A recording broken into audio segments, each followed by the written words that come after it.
S'il est reconnu que le développement d'un pays passe par l'agriculture, il est probable qu'au cours des prochaines années, l'agriculture suive la voie de se digitaliser totalement dans plusieurs pays de l'Afrique de l'Ouest. Notre invité est Michel Bagnan, il est président de la fondation Théolis. Avec lui, nous allons parler du Togo et du projet de la numérisation de l'agriculture. C'est un plaisir de vous avoir sur ce plateau. Bonjour, Monsieur Bagnan. Bonjour. Vous allez bien? Ah, mais ça va de mieux en mieux, hein, ça avance en tout cas. On va Merci. d'abord commencer par parler de ce projet, projet Théolis. Quand on parle de ce projet, c'est un projet multiforme finalement. Alors c'est en effet un projet multiforme, c'est un projet donc qui s'appelle AgriTeolis, dont l'objectif est d'apporter donc des techniques de numérisation, de digitalisation, pour permettre en tout cas d'industrialiser un peu plus, d'augmenter la productivité donc agricole donc au Togo, hein, dans un premier temps et éventuellement dans d'autres pays si ça intéresse. Voilà. Parlant précisément de l'agriculture au Togo, c'est ce qui vous a poussé à avoir le programme Agri-Théoris. C'est quoi précisément le programme Alors le Agri-Théoris? programme AgriTeolis, c'est un ensemble de projets qui s'adresse donc à l'émergence d'une agriculture intensive, de préférence bio, mais en tout cas qui permettent d'occuper pleinement les surfaces agricoles cultivables du Togo pour une production maximale. Donc le gouvernement a engagé donc un certain nombre d'initiatives et nous sommes là effectivement pour supporter, accompagner et renforcer ces initiatives en apportant de la technologie qui sont des technologies connues qu'on apporte donc pour le service donc effectivement des cycles agricoles. On a fait au départ de la technologie pour de la technologie, mais bon, à un moment, effectivement, faut s'adresser aux besoins. Et là, l'idée, c'est de répondre de manière très très directe aux besoins donc qui sont en fait les objectifs du PND, quoi. Voilà.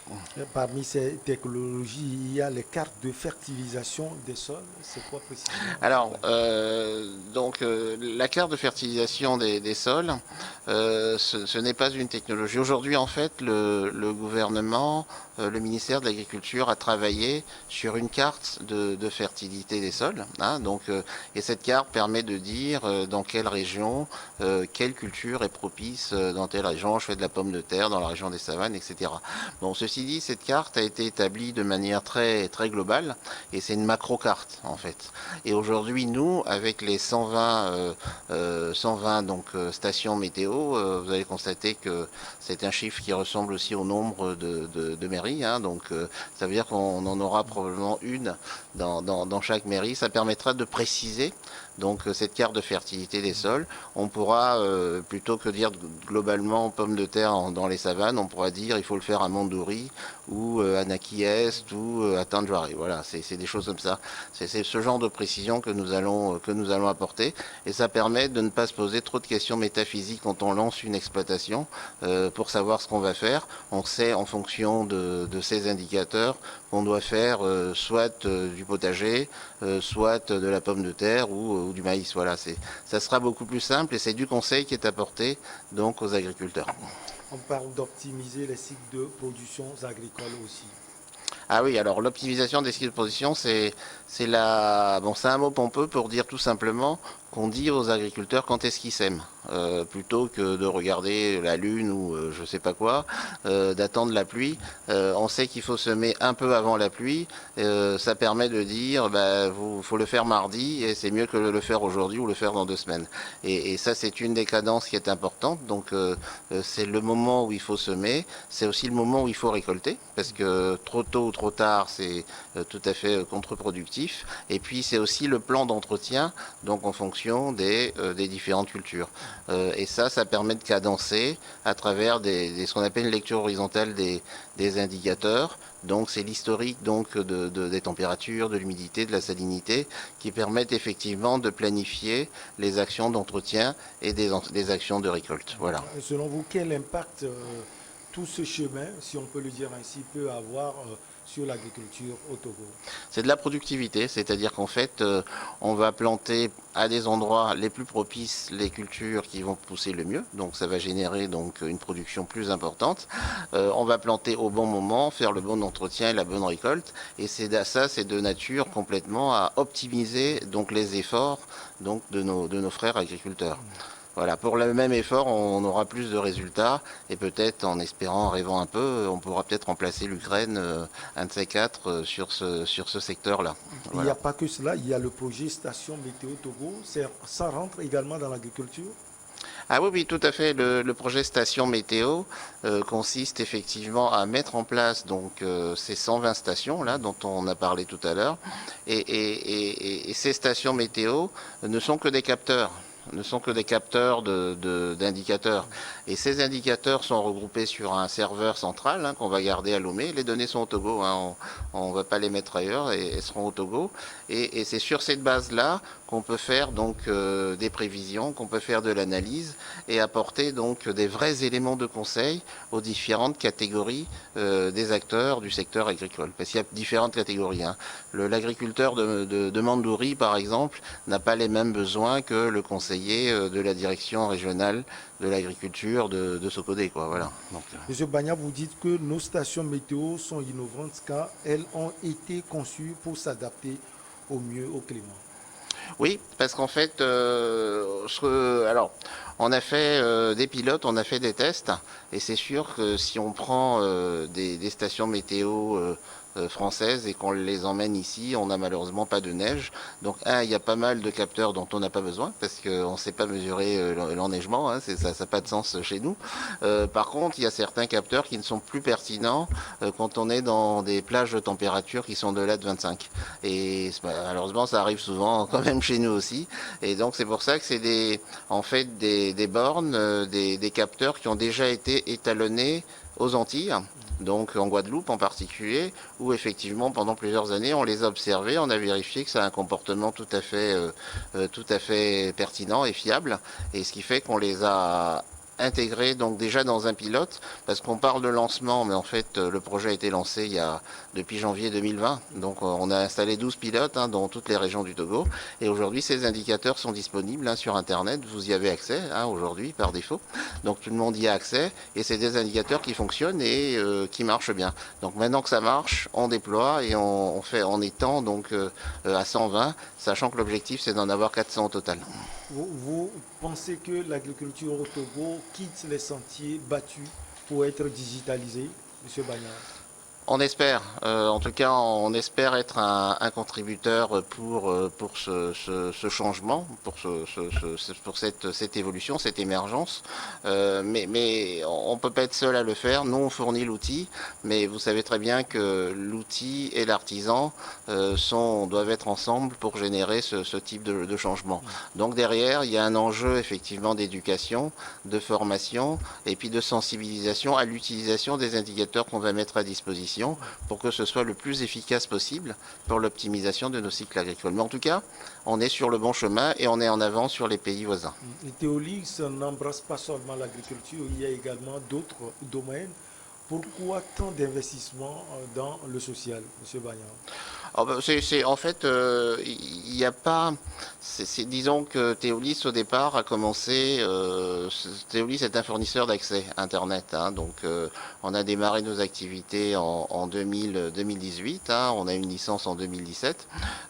Donc sur cette base-là, on a décidé de monter une fondation et de réserver une partie des revenus pour des questions d'image, bien sûr, tout simplement, de réserver une partie des revenus pour effectivement des projets, on va dire des projets solidaires. Le terme social n'est pas très beau, c'était des projets solidaires, et des projets solidaires dans des domaines de l'éducation, des domaines de la santé et des domaines agricoles. Donc on a fait quelques premiers projets financés, on va dire sur fonds propres, mais très très rapidement on a été rejoint par quelques partenaires qui ont souhaité nous accompagner, travailler avec nous sur des projets parce que nos projets marchaient tout simplement. Donc on a eu la GIZ, et là ce projet sur les stations météo est financé par Bercy. par donc le ministère de l'économie et des finances français. Voilà.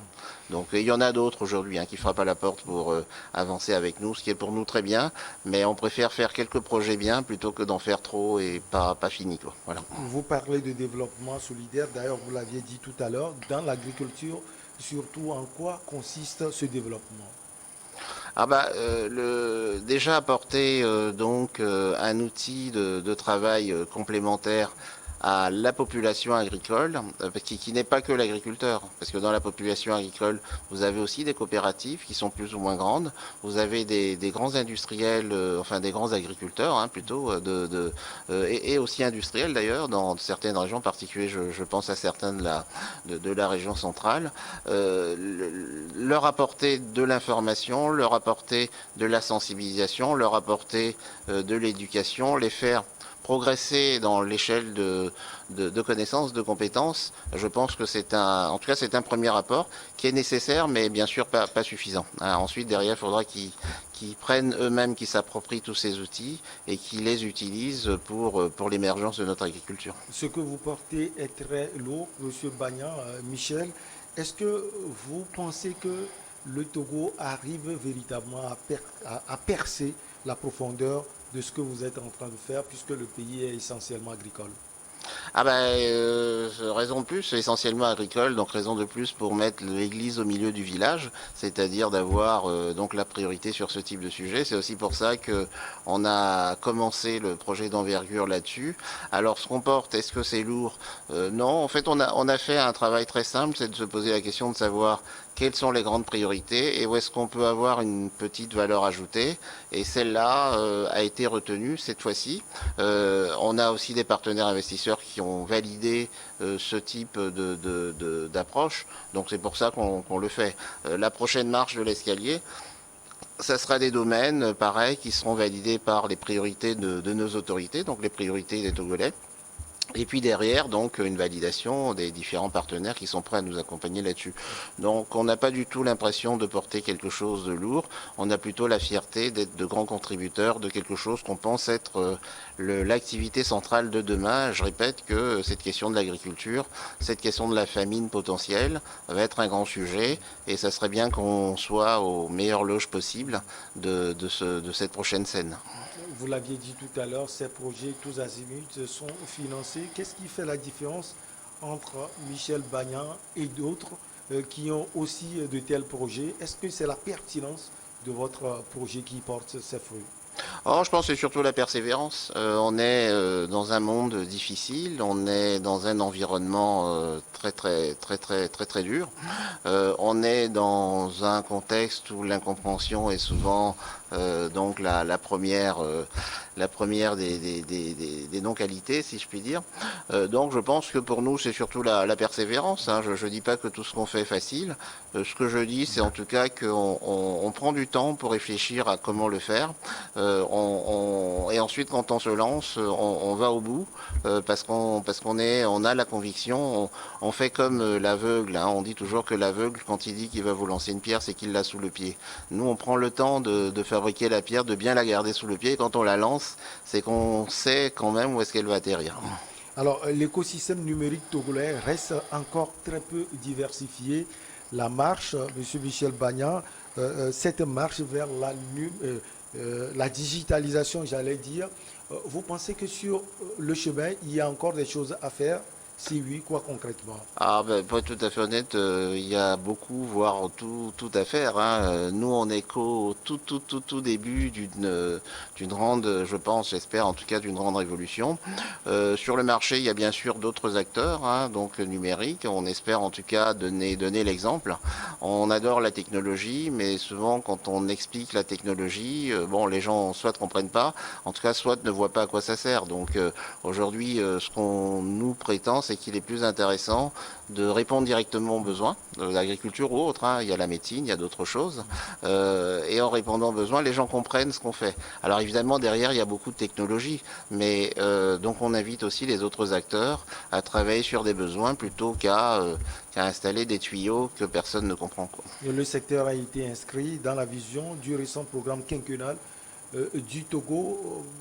D'ailleurs, le projet est financé des fois par le gouvernement, vous l'aviez dit tout à l'heure. Est-ce que vous arrivez justement à communiquer souvent avec le gouvernement pour trouver des solutions aux problèmes qui minent l'agriculture au Togo? Ah oui, oui, bah, nous sommes en constante communication et je dirais même plus collaboration avec avec différentes instances du gouvernement, avec toutes les autorités, hein, donc pour expliquer ce qu'on fait, ce qu'on a fait, ce qu'on va faire, comprendre quels sont les problèmes, quels sont les enjeux, quelles sont les choses attendues, et puis quand on décide effectivement d'aller dans un sens, c'est toujours partagé avec les autorités et on marche ensemble la main dans la main parce que je pense que ce qui est plus important, c'est qu'on a un but commun, c'est l'émergence, c'est faire un pas tous les jours donc sur le grand escalier du développement. Alors, Théolis, c'est seulement au Togo ou bien Théolis, c'est également au niveau de la sous-région Ouest africaine? Alors, pour l'instant, Théolis très modestement, déjà, si on fait quelque chose de bien au Togo, ça sera déjà pas mal. Aujourd'hui, la présence de Théolis à l'extérieur du Togo est principalement côté fondation pour mettre en place des jumelages, des partenariats sur des projets donc qui sont des projets solidaires. Aujourd'hui, c'est que ça. Par contre, la licence qu'on a est une licence togolaise, hein, donc on travaille donc sur des activités uniquement togolaises. Après, effectivement, on peut travailler en collaboration avec des groupes internationaux. Mais notre territoire est d'abord togolais, donc on dit toujours le Togo, rien que le Togo et tout le Togo, quoi. Voilà. Le Togo, est-ce que vous arrivez à percer tout le Togo? Vous avez plus cité des localités du nord. Est-ce que vous êtes au centre du Togo, au sud du Togo également? Si oui, Bah, vous nous sommes précisez. d'abord au sud du Togo parce que nos installations sont d'abord au sud, hein, donc c'était le plus facile pour nous puisque l'arrivée de l'Internet, hein, comme vous le savez, est à Lomé. Donc on est au sud du Togo, sur le littoral. En fait, l'extrême nord, puisque c'est les localités que j'ai citées, on le voit plutôt comme l'étoile du Nord, hein, donc c'est un peu le chemin, donc l'étoile du Nord, pour arriver à couvrir tout le Togo, ce qui est difficile, ce qui n'est pas simple, mais le déploiement des bornes devra contribuer aussi à nous aider à gravir l'escalier donc du Togo pour arriver déjà à couvrir la région maritime, la région des plateaux, la grande région des plateaux qui est la plus grande de toutes les régions. On peut dire que c'est deux grosses sous-régions, donc à la couvrir aussi, à toucher correctement la région centrale, pas que Sokodé, mais aussi Bassar, etc. Et puis ensuite monter sur la région de Kara et bien entendu arriver in fine à la région des savanes qui pour l'instant, qui aujourd'hui en tout cas est la priorité donc des autorités. Donc si j'ai cité ces localités, c'est parce que je prends en compte effectivement le fait que c'est la priorité donc aujourd'hui de nos autorités. Il vous a pas échappé que certains conseils des ministres aujourd'hui en Oui, place oui. à Mandouri, à Saint-Cancé, à Naki et puis bientôt peut-être à Bango. Voilà. Il a été relevé sur le territoire togolais 29 solutions numériques offrant au moins un service aux acteurs des chaînes de valeur agricoles. Et avec Théoris, vous pensez qu'on aura plus de 29? Ça, c'est l'objectif. Non, franchement, je pense qu'il n'y a pas de compétition ou de comparatif primaire entre différentes solutions. Je pense qu'il y a une chaîne de la valeur et puis dans cette chaîne de la valeur, chacun peut trouver une place. Nous, on se place au niveau de la prévision, de l'analyse. Pourquoi? Parce qu'aujourd'hui, ça nous permet aussi d'avoir une bonne synergie avec le déploiement de notre réseau sur le territoire.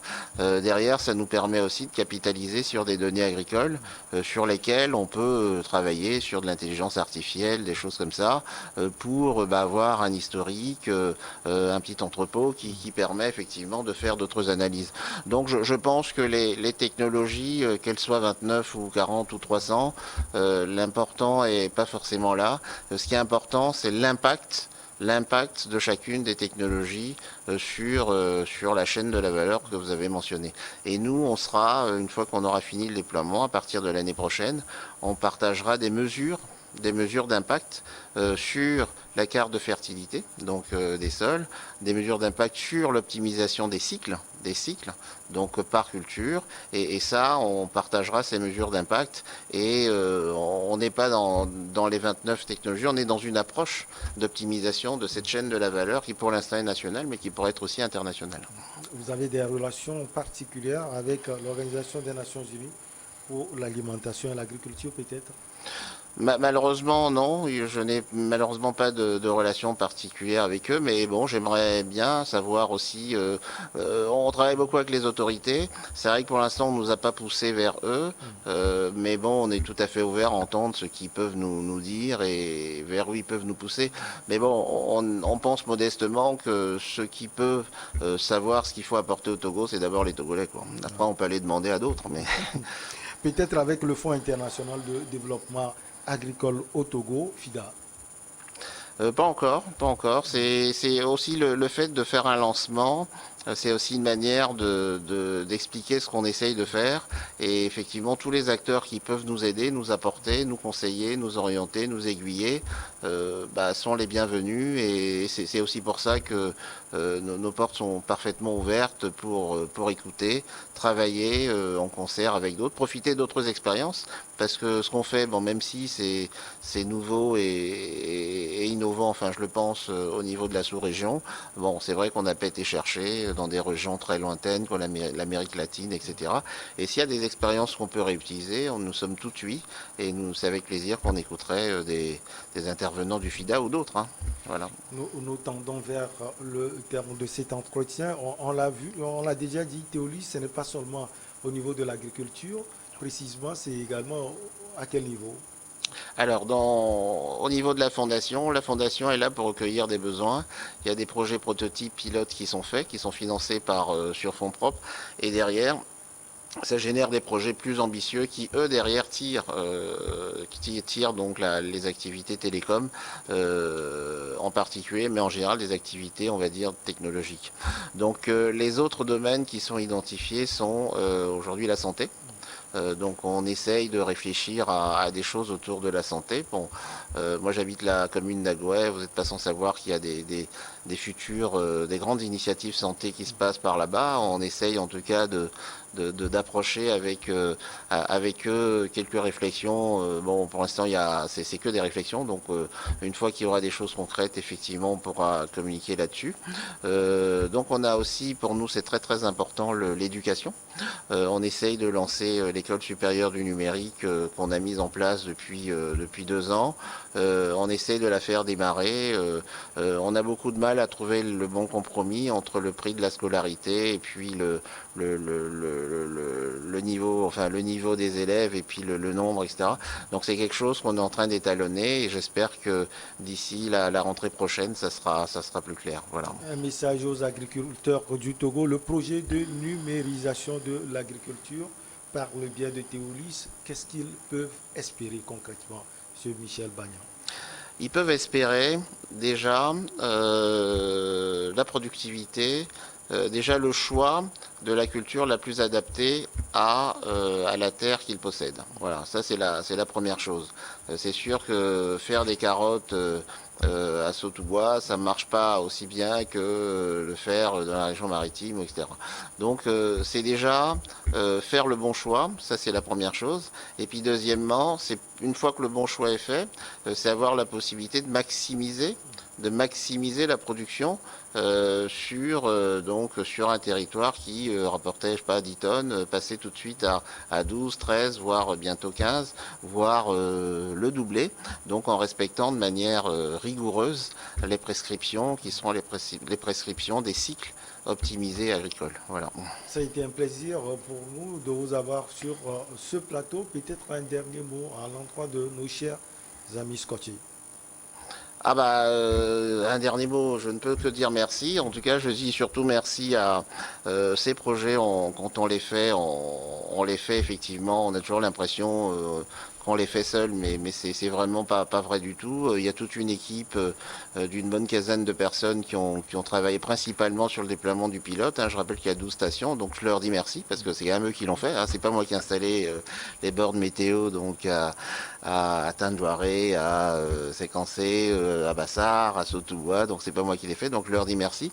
Je dis aussi merci principalement au ministère de l'Agriculture, parce qu'on a dans ce ministère des gens de très très bonne volonté qui connaissent en tout cas très très bien les besoins de ce pays et qui effectivement se sont bien mobilisés pour nous aider, nous accompagner, en particulier au niveau de l'ITRA qui vraiment s'est mis en quatre pour nous aider à mettre en place ces pilotes. Et puis je dis merci globalement à vous tous, parce que je pense que sans vous, effectivement, l'information ne sera pas partagée.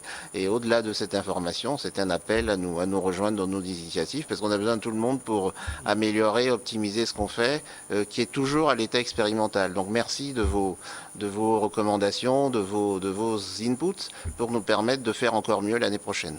Merci également à vous, Michel Bagnan. Vous êtes président de la Fondation Théolis. Avec vous, on a parlé du Togo et de ce projet de numérisation de l'agriculture. On marque la pause pour le journal et derrière, on reçoit nos invités au regard croisé.